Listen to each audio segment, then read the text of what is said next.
चलिए, आज का जो टॉपिक है विश्व इतिहास का बहुत ही महत्वपूर्ण टॉपिक है और 64th में यहाँ से क्वेश्चंस पूछा गया था। 66 बीपीएससी में चीनी साम्यवादी क्रांति के प्रसार के बारे में बताइए, किस प्रकार से उसके क्या परिणाम आए। 66 बीपीएससी में यहाँ से क्वेश्चन पूछा गया था। तो जिस प्रकार से आपने रूस में देखा कि साम्यवादियों की क्रांति आई, उसी प्रकार से चीन में भी साम्यवादी के द्वारा एक क्रांति आती है 1949 ईस्वी में, उसी को चीनी साम्यवादी क्रांति कहते हैं। उससे पहले 1911 ईस्वी तक चीन में क्या था, मंचू राजवंश का शासन हुआ करता था। लेकिन 1911 में वहाँ पे राष्ट्रवादियों की सरकार आई, यानी जो वहाँ के लोकल लोग थे उनके द्वारा जो है वहाँ पे शासन स्थापित किया गया जनता के द्वारा। और फिर आगे चल करके फिर साम्यवादी पार्टी के साथ मिलाप के बाद वह सरकार बनती है, कुओमितांग पार्टी उस समय उसका नाम रहता है। फिर जब कुओमितांग में डॉक्टर सनाया सेन जब तक रहते तब तक तो सही से चला, लेकिन फिर आगे चल करके जब डॉक्टर सनाया सेन की मृत्यु हो जाती है तो कुओमितांग जो पार्टी का जो नया जो शासक बनता है, जो प्रधान रहता है, वो साम्यवादियों का विरोध करने लगता है। और इसी दरमियान दोनों के बीच में कुओमितांग पार्टी और साम्यवादी पार्टी के बीच में विरोधाभास या कह सकते हैं एक तरीका का युद्ध भी देखने को मिलता है, गृह युद्ध की स्थिति बनी रहती है। और फिर बाद में जाकर के साम्यवादी चीन की सत्ता को हासिल करते हैं। तो यही पूरी कहानी है, इसी को हम लोग को समझना है। तो सबसे पहले देखिए भूमिका में क्या लिखना है आपको चीनी साम्यवादी क्रांति में, वो देखिए। चीनी साम्यवादी क्रांति विश्व इतिहास की महत्वपूर्ण घटना है जिसने मानवीय इतिहास में अनेक ऐसे मूल्यों एवं व्यवस्थाओं को जन्म दिया जो देश और काल से परे समस्त मानवता के लिए था। तो साम्यवाद है ही मानवता के लिए, समानता, समाजवाद किसके लिए, मानवता के लिए। मजदूरों की सरकार, किसानों की सरकार, ये किसके लिए, मानवता के लिए। इस क्रांति को पूरे विश्व पर इस क्रांति का पूरे विश्व पर क्या हुआ, निर्णायक प्रभाव पड़ा। आप देखेंगे आज भी माओवादी जैसे संगठन भारत में भी सक्रिय है।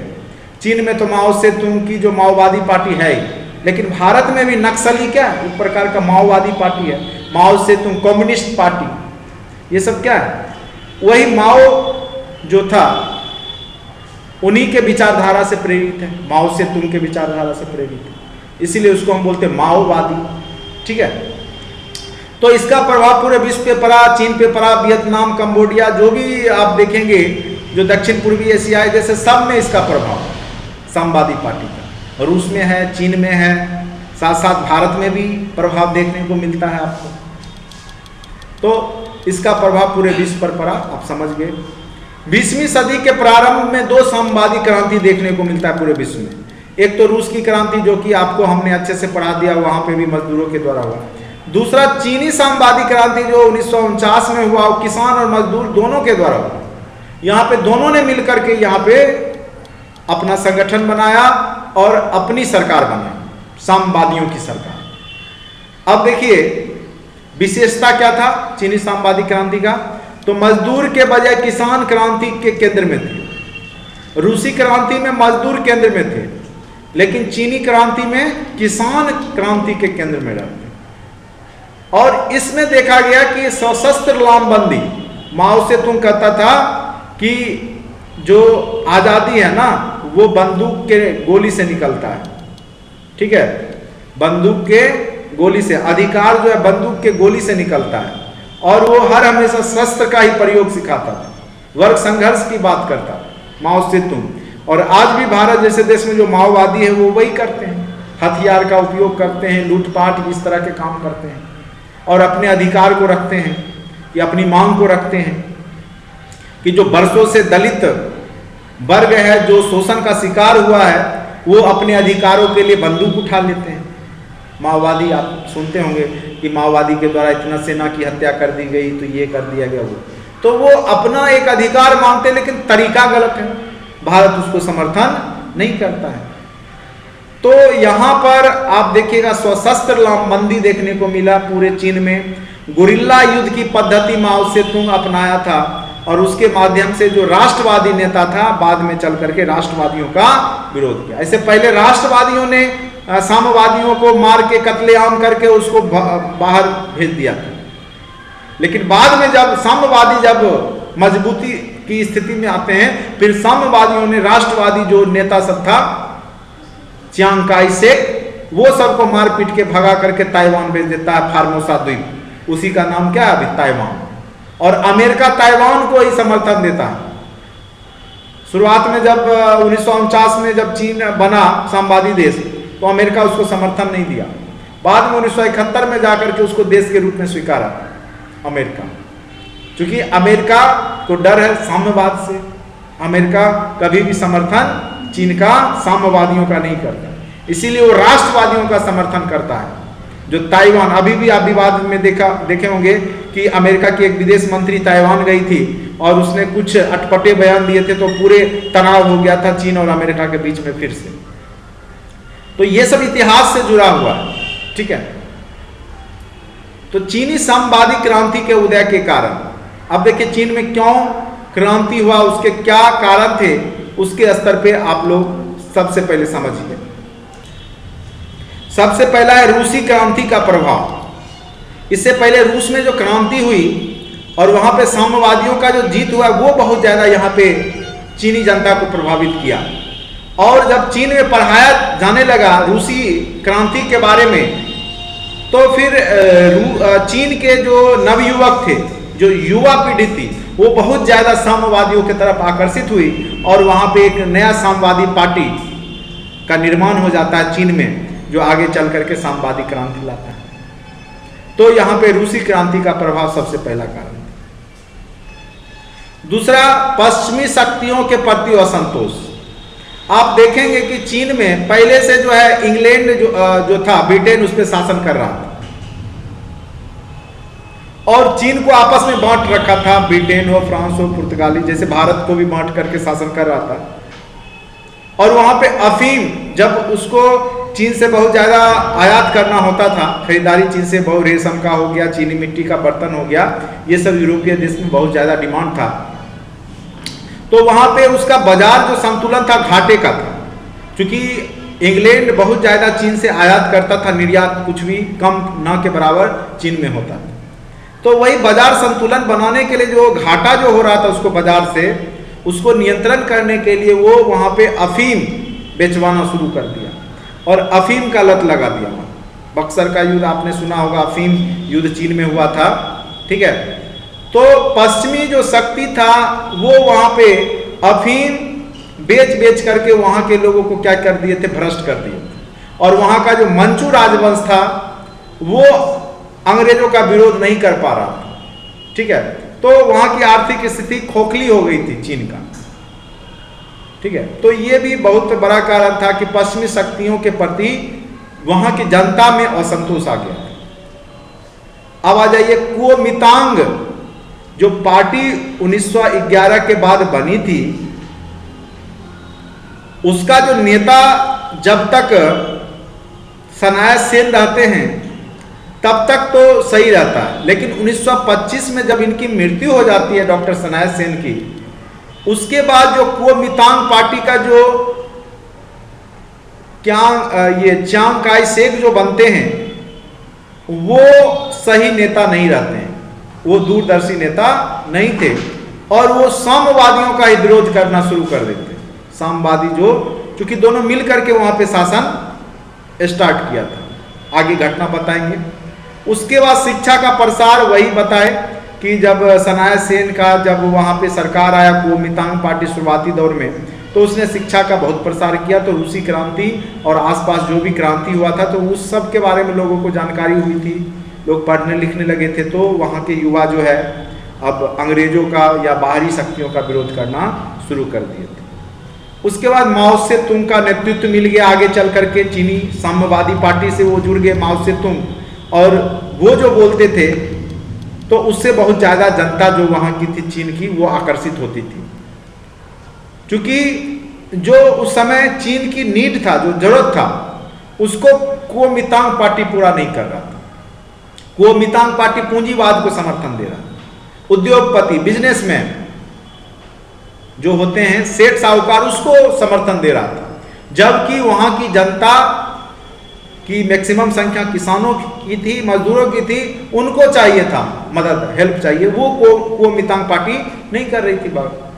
तो वहां पे स्वाभाविक सी बात है कि वो साम्यवाद की तरफ आकर्षित होंगे, क्योंकि रूस में उन्होंने देखा था परिणाम, क्योंकि उन्होंने पढ़ा रूस की क्रांति के बारे में।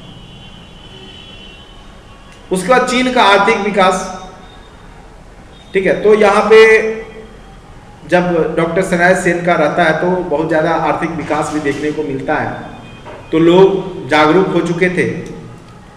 तो यहाँ सभी घटना को अब आगे हम एक्सप्लेन करते हैं, जो लिखा हुआ वो देखिए। सबसे पहला रूसी क्रांति का प्रभाव। पेरिस शांति सम्मेलन के पश्चात चीन के लोगों के मन में यह धारणा कर गई कि बोल्शेविक विचारधारा को स्वीकार करने पर ही चीन का उद्धार संभव है। तो रूस की क्रांति जो बोल्शेविक हुआ था लेनिन के द्वारा जो, तो अब चीन के भी लोग को लगा कि अब जो है यही बोल्शेविक क्रांति की जो विचारधारा, उसी से अब चीन का उद्धार होगा। माओ से तुंग ने 1920 में चांगशी में मजदूरों की एक राजनीतिक संगठन बनाई। उससे पहले देखिए क्या हुआ, चीन में पश्चिमी शक्तियों के प्रति असंतोष, पश्चिमी देशों के हितों की पूर्ति करते करते चीनी सरकार आर्थिक दृष्टि से खोखली हो गई। किसकी सरकार? तो कुओमितांग पार्टी की सरकार, चियांग काई शेक की सरकार। जनता पर कर का भार लगातार बढ़ता जा रहा था, तो जिससे जनता असंतोष की भावना आ गई थी, और जनता जो है वर्तमान सरकार जो था कुओमितांग पार्टी का, उसका विरोध करना शुरू कर दिया था। उसके बाद यहाँ पे देखिए कुओमितांग दल के प्रति जनता में असंतोष। डॉक्टर सनाया सेन ने कुओमितांग दल को संगठित करके चीन में जनता के उत्थान के लिए अनेक कार्य किए, लेकिन उसकी उपलब्धियों से जनता संतुष्ट नहीं थी। चीन में आर्थिक विकास का अभाव, चीन में असमानता व्याप्त थी, जनता मतलब यहां पर कह सकते हैं कि जो असमानता व्याप्त थी, आर्थिक विकास जो नहीं हो रहा था, जिस कारण से यहां पर जनता जो है नई साम्यवादी पार्टी का समर्थन करेगी। उसके बाद रूसी क्रांति का प्रभाव, फिर से ये पेज आ गया, सॉरी ये पेज फिर से आ गया। साम्यवाद के माध्यम से आर्थिक विकास चाहने लगी थी। तो रूस की जनता चीन की जो असमानता व्याप्त थी, जनता साम्यवाद के माध्यम से अब क्या चाहेगी? आर्थिक विकास, क्योंकि पूंजीपति वर्ग वहां पे बहुत ज्यादा शोषण कर रहे थे चीन में। शिक्षा का प्रसार, डॉक्टर सनाया सेन और उनके समर्थकों ने शिक्षा के प्रसार में महत्वपूर्ण योगदान दिया। लोग रूसी क्रांति से प्रभावित हो गए थे। साम्यवाद का प्रसार, 1917 में हुई रूसी बोल्शेविक क्रांति का प्रभाव चीन पर भी पड़ा। सन 1919 में, जगह का नाम है पेकिंग या पिकिंग जो भी हो, पेकिंग में के अध्यापकों व छात्रों ने साम्यवाद तथा मार्क्सवाद के अध्ययन के लिए एक संस्था की स्थापना की। इन्हीं व्यक्तियों में माओ से तुंग भी था, ठीक है। जो छात्र और जो प्रोफेसर सब मिलकर एक संगठन बनाया था, किसका अध्ययन के लिए? साम्यवाद का। उसी में माओ से तुंग भी एक थे। इस साम्यवादी विचार ने उदार राष्ट्रवादियों को भी प्रभावित किया, जिनमें डॉक्टर सनाया सेन भी शामिल थे, ठीक है। डॉक्टर सनाया सेन के सूझबूझ एवं संगठनात्मक क्षमता के वजह से वो मितांग तथा चीनी साम्यवादी दल, देखिए जो चीनी साम्यवादी दल था उसका नाम था कुंग चांग तांग। क्या नाम था? कुंग चांग तांग। ये भी रह सकता है, या चीनी साम्यवादी बोलेंगे तो आप अच्छे समझिएगा। कुंग चांग तांग बोले चाहे चीनी साम्यवादी हम बोले तो समझ जाइए वो साम्यवादी पार्टी है। अब कुओमितांग मतलब चीनी राष्ट्रवादी दल। वजह से कुओमितांग तथा चीनी साम्यवादी दल में सहयोगपूर्ण संबंध बने और दोनों ने मिलकर 1925 तक कार्य किया। तो जब तक मिलकर कार्य किया तो ठीक ठाक लगभग चला, लेकिन क्या होगा अब आगे देखिए। 12 मार्च 1925 को डॉक्टर सनाया सेन की मृत्यु के पश्चात दोनों पार्टी में मतभेद होना शुरू हो गया। सनाया सेन की मृत्यु के बाद क्या हुआ? चियांग काई शेक जो रहता है कुओमितांग राष्ट्रीय दल का जो प्रधान था, उसने साम्यवादियों पर शिकंजा कसना शुरू किया और साम्यवादी जो 6000 मील लंबी दूरी को तय करके अनेक नदियों, पहाड़ों, जंगलों को पार करते हुए सेंसी प्रांत के यनान नगर पहुंच करके उसे अपनी राजधानी बनाकर अपनी सरकार स्थापित की। यानी जो मेन चीन का क्षेत्र था वहां से चियांग काय शेक ने साम्यवादियों को क्या किया, भगा दिया, क्योंकि बहुत सारे यहाँ पे साम्यवादियों की हत्या की गई, जिस कारण से जो साम्यवादी दल के जो नेता थे या जो लोग थे, जनता थी, वो कहाँ चली गई, तो 6000 मील दूर चीन के एक साइड में जा करके यनान प्रांत में ये लोग जा करके अपनी राजधानी बना करके अपनी सरकार की स्थापना। तो इस प्रकार से ये लोग चले गए साम्यवादी। अब देखिए क्या होगा, अब उधर से जापान 1931 में क्या करेगा, चीन पे अटैक करेगा, क्योंकि द्वितीय विश्व युद्ध का समय है ना। 1931 सन 1931 में जापान ने चीन पर आक्रमण कर दिया, किंतु चीन की चियांग की जो सरकार थी वो जापानियों का मुकाबला ना करके साम्यवादियों के हित का दमन करना जारी रखा, यानी उसको सिर्फ और सिर्फ साम्यवादी का विरोधी दिखाई दे रहा। दूसरा दुश्मन देश उसके देश पे अटैक कर रहा, वो उसको दिखाई नहीं दे रहा। अतः चीनी जनता चियांग जो काईशेक के जो राष्ट्रवादी दल है और सरकार के विरुद्ध हो गई, यानी वहां की जो सरकार थी चियांग काय शेक की, राष्ट्रवादियों की सरकार थी, चीन की जनता स्वाभाविक थी, देश को जरूरत था उस समय दोनों मिल करके बाहरी दुश्मन से लड़ना, लेकिन चियांग काय शेक क्या कर रहा था कि वो साम्यवादियों के पीछे पड़ा हुआ। तो जनता तो समझदार थी, तो वही दूसरी तरफ साम्यवादियों ने जापानियों से मुकाबला किया, और साम्यवादी वहां पे क्या कर रहे थे, जापानी जो सेना थी उससे मुकाबला कर रहे थे। अतः चीनी जनता का समर्थन किसको मिल गया, साम्यवादियों को, और इस तरह चीन का साम्यवादी दल राष्ट्रवादी दल से भी अधिक राष्ट्रवादी निकला। यानी जो राष्ट्रवादी दल था वो राष्ट्र के लिए नहीं सोच रहा था, तो उससे तो ज्यादा ये सोच रहा था ना साम्यवादी दल। द्वितीय विश्व युद्ध तक दोनों दल आपस में लड़ते रहे, कभी वो मतलब उठा पटक दोनों में जारी रहा। पश्चिमी देश किसको समर्थन करेंगे, साम्यवादियों को या चियांग काय शेक को, आप बताइए। चियांग काय शेक को करेंगे ना, क्योंकि वो पूंजीपति पूंजीवादी का समर्थक था। तो पश्चिमी देश जापान की मुकाबला करने हेतु, और पश्चिमी देश का दुश्मन भी जापान है, तो अब इनको लगा पश्चिमी देशों को कि दोनों को अब एक साथ करेंगे तभी यहां से जापान हारेगा, तो प्रयास करते पश्चिमी देश जापान की मुकाबला करने हेतु दोनों दल के बीच समझौता करने का प्रयास किया, लेकिन और उसके तहत कहा भी कहा गया कि जो क्षेत्र जिसके कब्जे में है वो उसी के कब्जे में रहेगा। किंतु 1945 ईस्वी में जब अमेरिका ने जापान पर परमाणु हथियार गिरा दिया, परमाणु बम गिरा दिया, तो आगे चल करके जापान आत्मसमर्पण कर दिया। तो अब जिस क्षेत्र पे जापान चीन में कब्जा किए हुए था, अब वह क्षेत्र किसके हाथ में जाएगा, साम्यवादी कब्जा करेगा या राष्ट्रवादी करेगा, अब यह सबसे बड़ा सवाल था। ठीक है, क्योंकि बहुत सारे क्षेत्र को जापान ने कब्जा कर रखा था, लेकिन द्वितीय विश्व युद्ध में आत्मसमर्पण के बाद तो चीन से जापान चला जाएगा, तो अब उस क्षेत्र में क्या होगा कि साम्यवादी ज्यादा एक्टिव हो जाएंगे, और वहां देखिए क्या होगा। किंतु चीन की समस्या का अंत नहीं हुआ। अब प्रश्न था कि जापान द्वारा चीन के अधीन क्षेत्रों पर किसका नियंत्रण हो।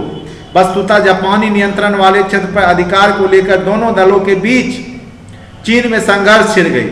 इसी समय अमेरिका ने पुनः एक मार्शल योजना प्रस्तुत की, जिसके तहत कहा जो क्षेत्र जिस दल के कब्जे में है वो उस पर सरकार चलाए। यह बात अमेरिका ने बोला पश्चिमी यूरोपीय देशों में।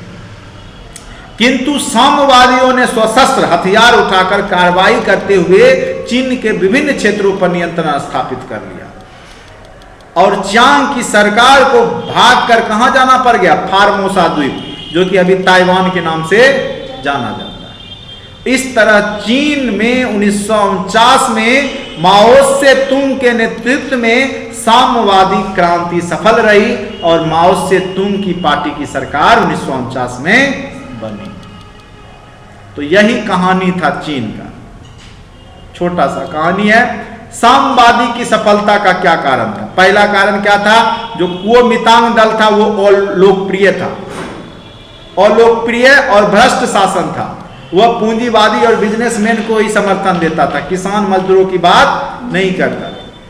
उसके बाद वह सैन्य संगठन और सैन्य रणनीति से भी कमजोर था। वो केवल साम्यवादियों के विरोध में लगा रहता था, जो जापान अटैक कर रहा था उसका विरोध नहीं कर रहा था। समाज के विभिन्न वर्गों में आर्थिक सामाजिक असंतोष की भावना आ चुकी थी। राष्ट्रवादी सरकार का साम्राज्यवादी शक्तियों के साथ संबंध था, जो कि वहां की जनता नहीं चाह रही थी पूंजीवादी देशों से संबंध। चियांग काय शेक दूरदर्शी शासक था, वो दूर से नहीं देख रहा था चीन को, जबकि माओ से तुंग बहुत दूरदर्शी समझदार नेता थे। चीनी साम्यवादियों की रणनीति और लोकप्रियता, ये सब कारण था जिस कारण से साम्यवादी वहां पे प्रभावशाली हो गए। अब परिणाम क्या होगा चीनी साम्यवादी क्रांति का? चीन में 1949 में साम्यवादियों ने लोक गणराज्य की स्थापना कर दी। एशिया महाद्वीप के विशाल क्षेत्र पर साम्यवादियों का कब्जा हो गया। चूंकि चीन सबसे बड़ा देश है, रूस के बाद चीन ही है ना, तो एक विशाल एशिया पे क्षेत्र पे किसका कब्जा हो गया? एक रूस पे था ही, चीन पे भी हो गया। तो एशिया के विशाल क्षेत्र पर साम्यवादियों का कब्जा हो गया। भारत सहित चीन के आसपास के देशों में भी माओवादी चिंतन को प्रोत्साहन मिला। भारत में आज भी आप देखिएगा माओवादी, माओ से तुंग, कम्युनिस्ट पार्टी, ये सब क्या है? यही विचारधारा है ना। माओ से तुंग का एक ही नारा था कि अधिकार जो है बंदूक के गोली से निकलता है, ऐसे अधिकार नहीं मिलता है, उसके लिए बंदूक चलाना पड़ता है, गोली चलाना पड़ता है। चीन एक नई शक्ति के रूप में उभरा, जिसको लेकर आज भी पश्चिम देश भयभीत रहते हैं। चीन को काउंटर करने के लिए देखिए भारत से कभी संबंध, तो कभी ऑस्ट्रेलिया से, कभी जापान से, तो अमेरिका जो है उसको नींद उड़ा के रखे हुए है, तो चीन ही उसको उड़ा के रखे हुए है। तीसरी दुनिया के समक्ष 20वीं सदी के उत्तरार्ध में माओवाद एक विकल्प के रूप में देखा जाने लगा। जो माओवादी जो विचारधारा है पूरे एशिया में, पूरे मतलब इस क्षेत्र में फैल गया। तीसरी दुनिया मतलब प्रथम दुनिया हो गया कौन? अमेरिका, दूसरी रूस, और तीसरी दुनिया बाद में। तो तीसरी दुनिया में माओवाद एक नई विचारधारा के रूप में आने लगा। जैसे वियतनाम में देखिएगा, कंबोडिया में देखिएगा, थाईलैंड, ये सब देश में आपको साम्यवादी विचारधारा, हॉलैंड, ये सब जो भी, सॉरी हॉलैंड बोलते हैं, हांगकांग, ठीक है। तो ये सब में आपको चीनी विचारधारा, जो माओ से तुंग का विचारधारा आपको देखने को मिलेगा। तो यही है छोटा सा टॉपिक, चीनी साम्यवादी क्रांति, और बहुत ही अच्छा टॉपिक है। आप इसको अच्छे से देख लें, कुछ है नहीं, थोड़ा सा नाम याद रखिएगा।